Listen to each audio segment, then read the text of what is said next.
समाज में धर्म के झगड़े चल रहे हैं, हमको क्लासरूम में बैठ के सेटल करना पड़ेगा कि ये बच्चा जब जाए तो उन धार्मिक झगड़ों में शामिल ना हो पाए। इवन को इन्फ्लुएंस भी करने की कोशिश करे तो उसको क्लैरिटी है, उसको इंटरनेट पे व्हाट्सएप पे भी कोई ऐसा मटेरियल मिले तो उसको क्लैरिटी रहे, नहीं नहीं I have understood it, this is rubbish, that we have to prepare for. धर्म के जाति के झगड़े हैं, क्षेत्रवाद के झगड़े हैं, क्रिटिकल नहीं है।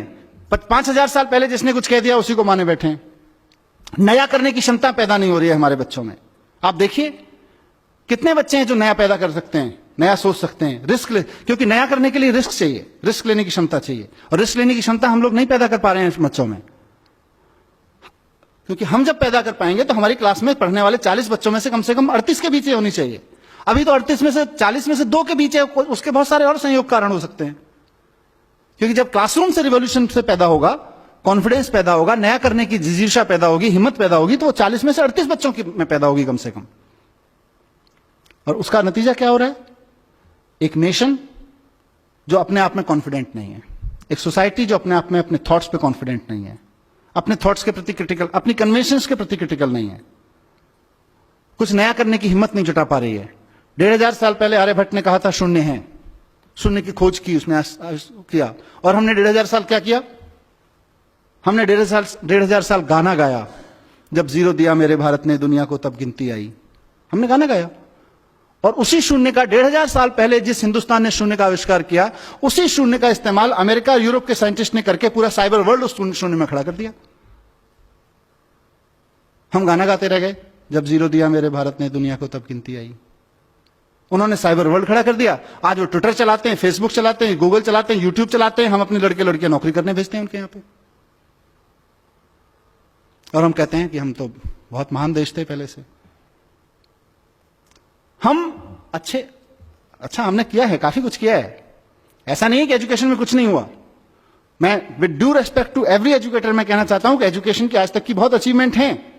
आज मैं अगर आपके सामने खड़ा होकर इस मंच से बोल पा रहा हूं और आप में से कोई इस बात को लेकर क्वेश्चन नहीं कर रहा है कि ये जो आदमी इतनी बड़ी बड़ी बातें यहां कर रहा है इसका धर्म और जाति क्या है, वो एजुकेशन की अचीवमेंट है आज हमारे यहां। आज आपके सामने कोई आदमी इंटरनेट यूज करता है और आपके मन में कभी भी यह सवाल नहीं उठता, मतलब आपके माने समाज के मन में, समाज में किसी के मन में यह सवाल नहीं उठता है कि इंटरनेट यूज करने वाले की जाति क्या है, जरा पूछ के तो देख लें, इस जाति के लोगों की हिम्मत कैसे हुई इंटरनेट यूज करने की। आज ये क्वेश्चन नहीं बचा है समाज में, वो एजुकेशन की वजह से है।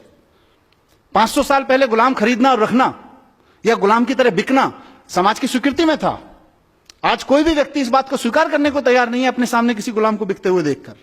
खुद के लिए गुलाम होकर बिकना या खुद के लिए गुलाम खरीदना तो अलग छोड़ दीजिए, ये एजुकेशन की अचीवमेंट है।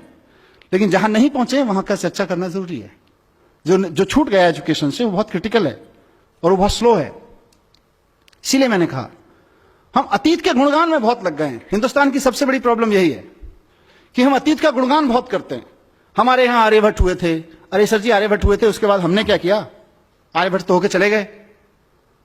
मुझे कई बार लगता है कि अगर आइंस्टाइन हिंदुस्तान में पैदा हुए थे तो हिमालय में एक मंदिर बना देते हम लोग उसका, और समझा रहे होते अपने बच्चों को 14 कोस की परिक्रमा है, सीधे चले जाओगे, पेट के बल लेट के जाओगे तो जल्दी साइंस समझ में आ जाएगी। पैदल जाओगे तो इतने दिन लगेंगे साइंस समझने में, हेलीकॉप्टर से चले गए तो इतने दिन लगेंगे साइंस समझने में। मैं किसी धर्म और किसी मान्यता का अपमान नहीं करना चाहता हूं, उनकी सबकी एक साइंस है। हमने अपनी साइंस के चक्कर में वो साइंस भी खो गई। हम सिर्फ 40 रट रहे हैं, आइंस्टाइन 40, आर्यभट्ट 40, और हम 40 का देश बन गए हैं। हम नया सोचने की क्षमता खत्म कर दी है। तो मैं इस सभा के माध्यम से, जैसा मैंने शुरू में कहा कि एक बहुत बड़ा स्वार्थ मुझे यहां पे खींच के लाया है, और मेरा वो स्वार्थ है साथियों, मेरा एक सपना है कि इस देश की पॉलिटिक्स में एजुकेशन एक बड़ा मुद्दा बने, इस देश की सोच में एजुकेशन एक बड़ा मुद्दा बने। मैं एक ऐसे दिन का सपना देख रहा हूं कि हमने बड़े बड़े तरह के इलेक्शन देखे हैं। हम आ गए तो गरीबी हटा देंगे, हम हटा गए तो हिंदुओं को राज दे देंगे, हम आ गए तो मुसलमानों को राज दे देंगे, हम आ गए तो सिख इनका ये कर देंगे, उनका ये कर देंगे। हमने अलग अलग तरीके के अलग अलग रीजनल विज़ावी नेशनल इलेक्शंस में अलग अलग मुद्दे देखे हैं। मैं चाहता हूं कि इस देश में इस बात पर डिबेट हो और पॉलिटिकल पार्टीज आके खड़ी हों और कहें कि अगर हम आ गए तो हम एजुकेशन को यहां लाके खड़ा करेंगे, उस पर इलेक्शन लड़े जाएं। गलत सपना तो नहीं देख रहा जी?